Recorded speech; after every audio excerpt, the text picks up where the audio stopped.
My parents left me to bleed out while celebrating my brother's success. A year later, the tables turned, and now they're the ones facing the consequences of their choices. Welcome to my YouTube channel. Today, we'll dive into the story of a man named Damien, who faced tremendous challenges in his life, from being abandoned by his family to a devastating accident that almost left him with no chance to survive. But this story doesn't end there. It's about Damien's journey of resilience as he finds his way back, rebuilds his life, and, more importantly, realizes the true value of family and love. Have you ever experienced the feeling of being abandoned or faced a challenge that seemed impossible to overcome? Stay tuned until the end to see how Damien overcame it.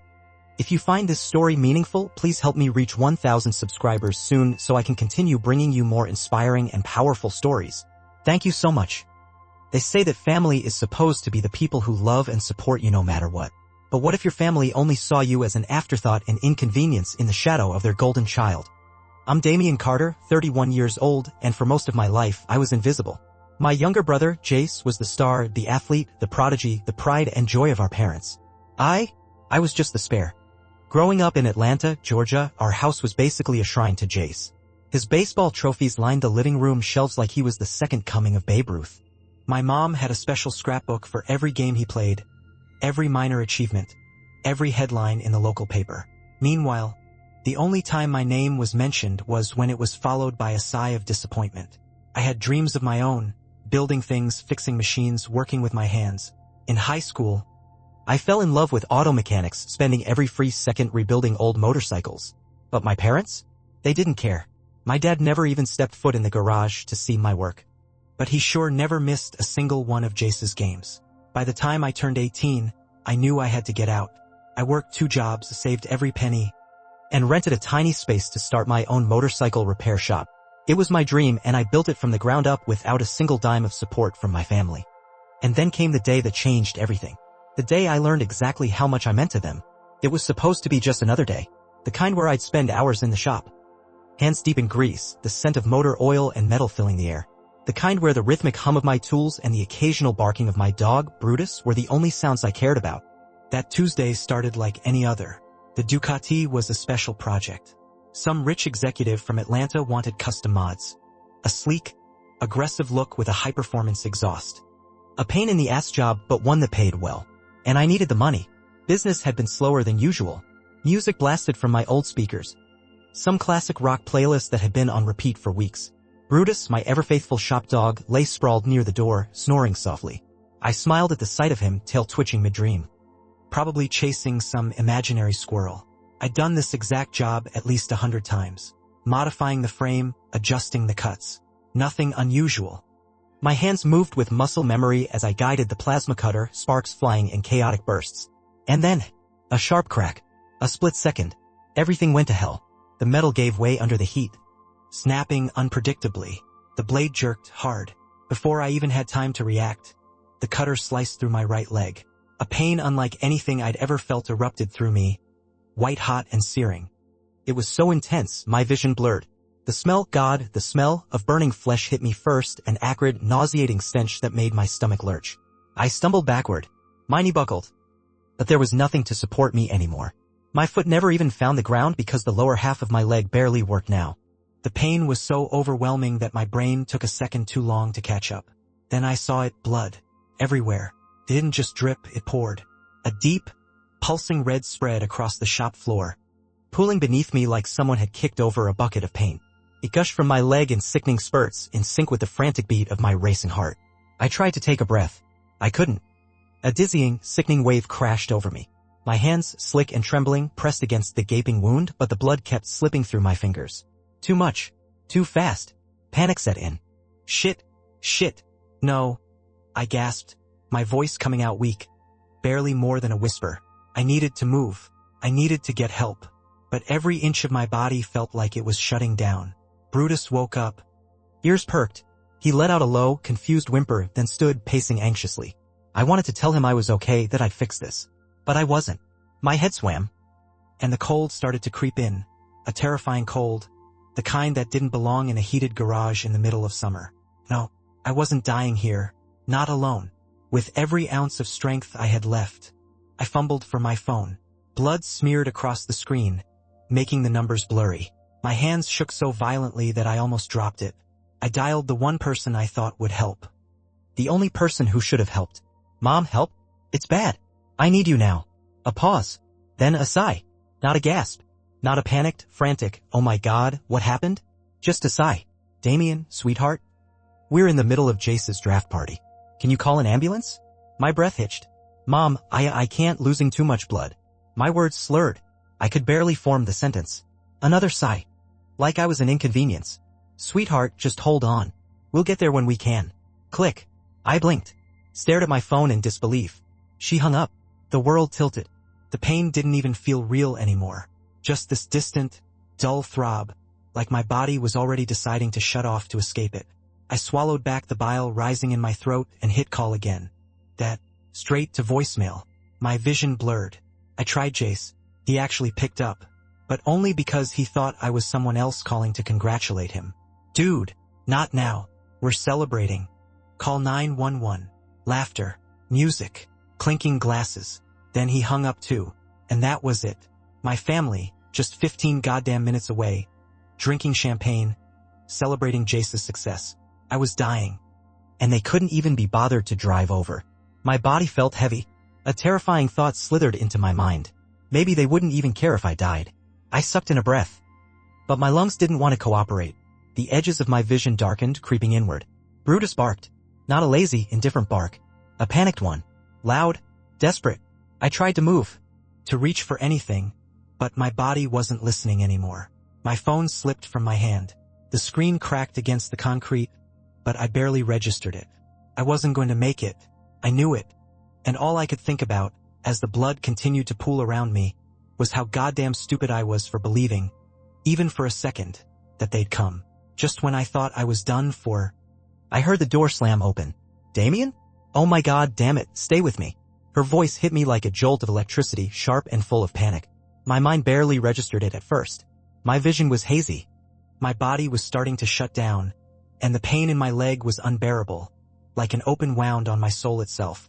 But the sound of her voice, strong, frantic, yet somehow comforting, snapped me back for a moment. It was Riley, my next-door neighbor, the woman who ran the little bakery beside my shop. We weren't friends in the traditional sense. Not in the way you would think of childhood pals or people you've known for years. But we had something that in that moment felt like everything.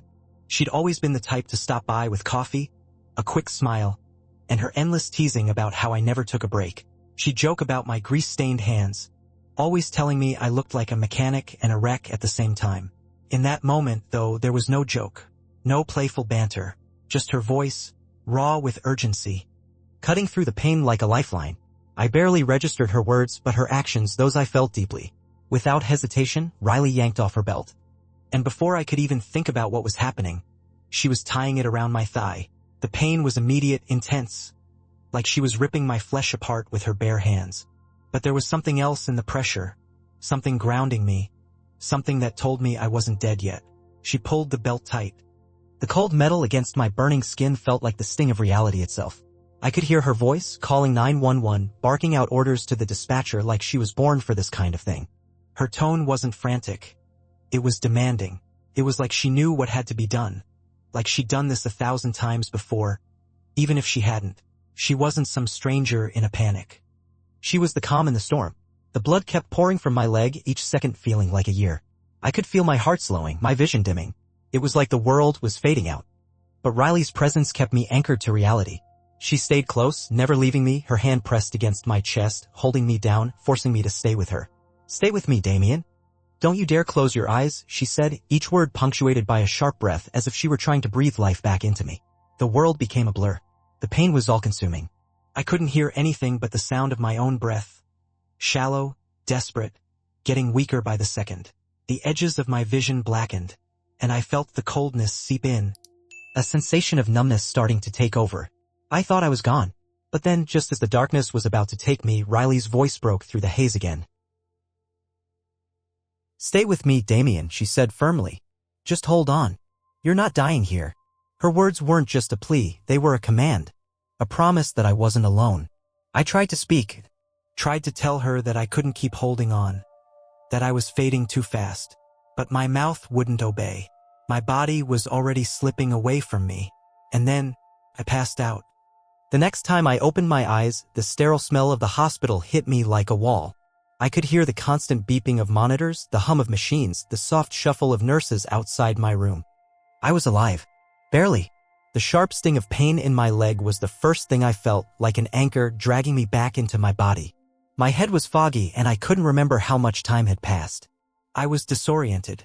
But then the image of Riley's face came rushing back to me. Her eyes wide with fear, her hands shaking as she worked on me, her voice trembling but firm as she fought to keep me alive. The doctor came in shortly after I woke up. His face was grim as he checked my vitals and wrote something down on his clipboard. "Mr. Carter," he said, using my last name like it mattered. "You were minutes away from dying when your neighbor found you. You lost a lot of blood." My breath hitched in my chest. Minutes away from dying. I swallowed hard, trying to focus on his words, but all I could think about was Riley. She had been there. She was the one who saved me. "She stayed with you," the doctor continued, glancing up from his clipboard. "Kept pressure on the wound, kept you awake long enough for the ambulance to arrive. Without her, you wouldn't be here." I nodded weakly, my throat dry.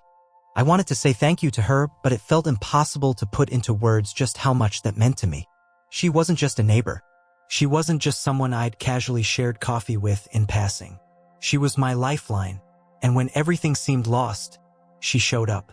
She chose to save me, even when everyone else in my life, my family, had let me down. My parents never showed up. I thought about them. My mother, always so consumed with Jace's success, never having time for me unless I could somehow fit into her picture-perfect idea of what a son should be.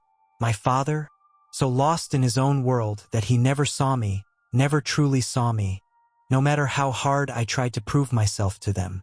But Riley, she showed up. Every single day. She didn't have to. She wasn't my family by blood. She wasn't my obligation. But she stayed. She stayed through all the surgeries, all the pain, and the unbearable loneliness that settled in once I realized I might never work on bikes again. Each day she came. She brought me food, checked on me, talked to me like I mattered. She was the only one who asked how I was feeling, really feeling, and not just about the physical pain. It was like she saw me, the real me, and not the version of me that was always overshadowed by Jace, always trying to measure up. I had always wanted to prove something to my parents.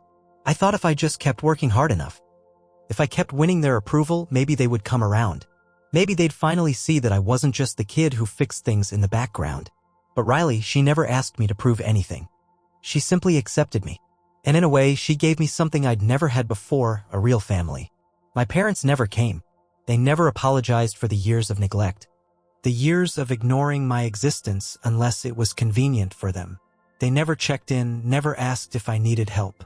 But Riley did. Every damn day. I'd spent my entire life chasing after the approval of people who couldn't care less, people who'd never been there when it counted. But Riley? She was the one who proved what family really meant. And in that moment, lying in that sterile hospital bed, I knew something had shifted. I wasn't the forgotten son anymore. I wasn't the one left behind. I had found a new family, and that was enough. Months passed. Each day felt like a struggle. My leg was still a wreck, and the business I'd built with my own 2 hands was slipping through my fingers like sand. I could barely stand for more than an hour without feeling like my leg was going to give out on me. Even when I did manage to get up, the pain was a constant companion. The once thriving shop that had been my pride and joy now sat lifeless, gathering dust. And I was stuck in this purgatory, too broken to return to the life I loved, too proud to let go of what I had built. But even through the pain, I had one thing left. The shop, my dream. It was all I had, all I could hold on to. And yet, I couldn't escape the haunting feeling that I was running out of time, that my future was unraveling faster than I could repair it. Then, just when I thought it couldn't get any worse, my parents called. At first, I didn't pick up. I wasn't in the mood to talk to them. Not after everything. Not after the way they abandoned me when I needed them the most. But they kept calling, over and over, their names flashing on my phone screen, a reminder of everything I'd done for them, and everything they never gave me in return. I finally answered, more out of habit than anything else. Damien, my mom's voice came through, unnervingly calm. How are you doing, honey? We've been worried about you. I could barely believe my ears. Worried? They had no right to be worried. Not after leaving me to die, after ignoring my calls. After celebrating Jace's success while I bled out on the floor. But I swallowed the bitter words rising in my throat and bit back the rage. I'm managing, I muttered, trying to keep my voice neutral. Oh, that's good to hear, she said. Listen, we need to talk. I felt the anger start to build. The calm in her voice, the kind of calm that never came with concern, only with calculation. They wanted something. Damien, she continued, with that same steady tone. Jace's contract had a clause that we didn't read properly. He owes a massive buyout fee. And, well, we need you to sell your shop to cover it. It was like the world stopped. The breath left my body. I couldn't move. I couldn't think. I couldn't even speak for a second. I just sat there. The words echoing in my mind. Sell my shop. The one thing I had left. The one thing I'd worked for. The only piece of my old life that was still mine. And they wanted me to sell it to cover Jace's mistakes. I clenched my fists, my nails digging into the palms of my hands, trying to hold back the fury building inside me. Damien, honey, you're not even using it anymore, my mom reasoned as if it was the most logical thing in the world. Jace needs this. He's worked so hard for this opportunity, and if we don't pay this fee, everything is going to fall apart for him. Her words cut deep, sharper than any blade. She didn't even care about the sacrifice I'd made. She didn't care that I was fighting for my life, that I'd built this business from the ground up.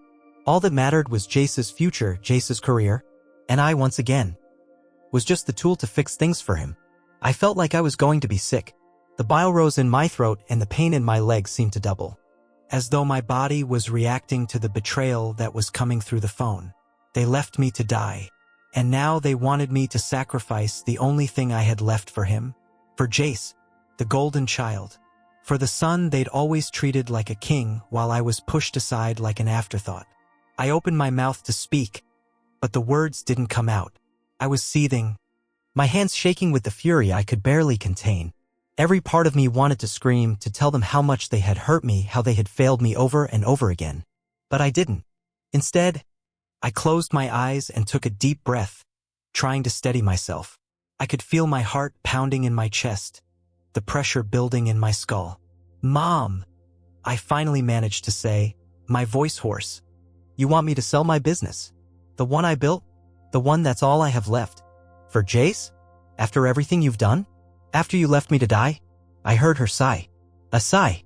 Like this was just another trivial matter she needed to fix. No apologies. No remorse.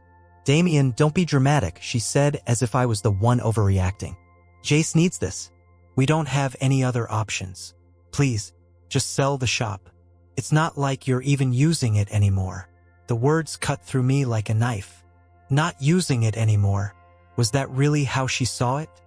The years of hard work, the sacrifices, the blood I had poured into that place. And now it was just a thing to be sold off. For Jace. For the son who always got the glory while I was left picking up the pieces. I could feel the anger bubbling over, and for the first time I didn't care to control it. I didn't care about keeping the peace anymore. They didn't deserve it. Mom, I'm not selling my shop, I said, my voice cold and final. I'm not giving you anything for him. There was a pause on the other end, and I could almost picture her sitting there, stunned, not knowing how to react to my defiance. The silence stretched out between us like a taut wire, and I could feel the emotional distance between us growing wider with every second. Then, in the most casual tone, she said, well, we can't see another way. Please think about it, Damien. It's the only way to fix this. Before I could respond, I heard the click of her hanging up. Just like that, I was left with nothing but the sound of the dial tone. The world felt like it was crashing down on me. I didn't know whether to laugh or cry. They never even asked how I was doing. Never showed a flicker of concern for the hell I had been through. They were just using me once again.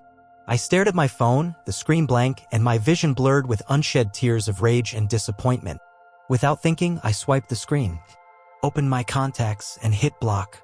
I blocked my mom's number. Then I blocked my dad's. And finally, I blocked Jace's number too. Felt like cutting a piece of my past. A past that had never been kind to me. They didn't deserve any more of me. I wasn't going to be their pawn anymore. I wasn't going to sacrifice my future for a family that never had mine in mind. They didn't care about me. They didn't care about what I'd been through or what I had built. All they cared about was Jace and his damn contract. I was done. Done with them. And for the first time, I realized I didn't need them. I had Riley. I had the shop. And most importantly, I had myself. I wasn't going to lose it all just to keep them happy. I was going to fight for what was mine. Riley didn't just save my life. She gave me a new one. I don't know if I could ever really explain what she did for me. Not just physically, when she pulled me from the brink of death, but emotionally and spiritually. In those first few weeks after I woke up in the hospital, I was a shell of myself, broken, confused, defeated. My body felt foreign to me. My leg, mangled and weak, was a constant reminder of what I had lost. The shop that had been my everything was now nothing but an empty, silent space where dreams went to die. But Riley, she didn't let me drown in my own self-pity. She wouldn't let me wallow in the thought that I was done. Instead, she did something that I had never been able to do for myself. She gave me hope. She saw a future for me, one I couldn't even imagine. She pushed me to do something I thought was beyond me, to take what was left of my broken spirit and build something again. It wasn't easy. Nothing worthwhile ever is. You have a gift, Damien, she told me one morning, as we were sitting on the stoop outside my apartment, the warm sunlight spilling across the concrete like liquid gold. She was holding a cup of coffee in one hand, her legs stretched out in front of her. I've watched you work on those bikes. You know how to fix things. You know how to make them better. You're not done yet. Not by a long shot. I looked at her, and for the first time in weeks, I didn't feel like a failure. Her words felt like a lifeline, but there was a part of me that still didn't believe it. My body was damaged, my spirit had been battered down by years of neglect, and the dream I'd worked so hard to build, the shop, the motorcycles, felt like a fantasy from another lifetime. Who's going to come to me for lessons, Riley? I asked, my voice laced with doubt. Who's going to trust me with their bikes when I can barely fix my own life? She set her coffee down on the step beside her and turned to face me, her eyes steady and unwavering. There are kids out there who don't have the money to go to fancy schools. They need someone who knows what they're doing, someone who's been through the grind. You can teach them what you know, Damien, and maybe you'll even teach them more than mechanics. Maybe you'll teach them not to give up, like you almost did. Her words hit me harder than I expected. It wasn't just about fixing bikes anymore. It was about something deeper. It was about legacy, leaving behind something that mattered. Something that could help others find their way the way she had helped me find mine. And so I began to teach. At first, it was just a couple of kids who came by, asking if I could show them how to work on their bikes. They didn't have the money for a real trade school, and the idea of paying for overpriced classes seemed impossible. So, they came to me, someone who had done it all by himself. Someone who knew the feeling of scraping by, of working hard for something that seemed just out of reach. I remember the first day I took in my first group of students. There were only 4 of them, all scrappy kids from the neighborhood, eager but nervous. They were looking for something more than just mechanical knowledge. They were looking for a chance, a way out. I looked at their faces, their hopes and insecurities visible. And I knew in that moment that I couldn't let them down. All right, I said, standing in front of the first bike I'd ever rebuilt, a beat-up Honda that I had been working on for months. Let's start with the basics. If you want to fix a bike, you have to understand it first. You've got to respect the machine, and that means getting your hands dirty. There's no magic here, just hard work. As I spoke, I could feel something inside me shift. This wasn't just a lesson on bikes anymore. It was a lesson on life. For the first time in a long time, I felt like I was doing something that mattered. I wasn't just repairing a bike, I was repairing myself. And with every kid that learned from me, with every small victory they had in my shop, I began to rebuild my own soul, piece by piece. With Riley's help, what started as small lessons in my garage turned into something real. Something bigger than I'd ever imagined. She wasn't just there as my partner in this new venture. She was my rock, the foundation upon which this dream was being built. Together, we navigated the complexities of running a business, finding students and making sure we could keep the lights on. But it wasn't just about the money. It was about creating a space for people to grow. A space where they could learn, where they could find a future. One afternoon, As we were talking about how to expand the school, I looked at Riley and realized just how much she had changed my life. She wasn't just my business partner. She wasn't just the woman who helped me get my footing again. She had become everything. "I couldn't have done this without you," I said, my voice cracking slightly as I stood in the doorway of the shop looking around at the place that was now more than just a business. It was a home. A sanctuary for kids who were looking for a way out of their circumstances. Riley smiled softly, walking over to stand beside me. "You did all the hard work, Damien. I just helped you see it." I could feel the shift in the air between us. What had started as a friendship built on mutual respect and understanding had transformed into something more. Something deeper. She was no longer just the woman who saved me when I was bleeding out on the shop floor. She was the woman who helped me rebuild my entire life. And somewhere along the way, Riley became more than just my friend. She became my family. We built something together. A future. Family. As the months passed, the school grew. More kids came, eager to learn. And I found myself in a position I had never thought possible: a teacher, a mentor, a leader. The same kid who had been discarded by his parents, ignored and belittled for years, now had a chance to make a difference. I wasn't just teaching them how to fix bikes. I was teaching them to never give up, to keep going, no matter what life threw at them. And Riley? She was right beside me, pushing me to be better, to give more. She wasn't just standing by my side in the shop, she was standing by my side in life. One night, as we were sitting on the porch after a long day, I turned to her and realized something. This was what family meant. It wasn't about blood. It wasn't about who had given birth to you or who you were born to. It was about who stood by you when everything else fell apart. Who stuck with you through the pain, the hardship, the uncertainty. And Riley? She had never wavered. She had been there through it all. She was more than just my partner, she was the person I would spend the rest of my life with. Together, we had turned my broken dream into something bigger than either of us ever imagined. And as I stood there, looking at the school we had built, I knew that I wasn't just rebuilding a business. I was rebuilding myself. And with Riley by my side, I knew that this was just the beginning. A year later, I found out my parents lost their house. At first, it felt like I was hearing some kind of twisted rumor. It wasn't like I was keeping tabs on them anymore. I had cut ties and moved on. But when the news reached me, it hit me like a freight train. My parents, the ones who always seemed to have it all together. The ones who looked down on me for not succeeding fast enough, for not being as successful as Jace, for not living up to their expectations. They had lost everything. The house, the cars, the life they had built so carefully gone.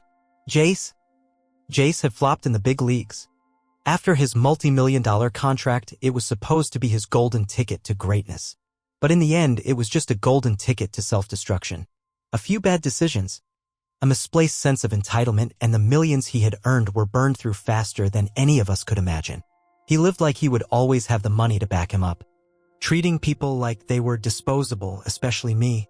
But now, he was broke, just like everyone had predicted, just like I knew he would be. Jace couldn't even take care of himself, let alone the people around him. He had the talent, but none of the discipline.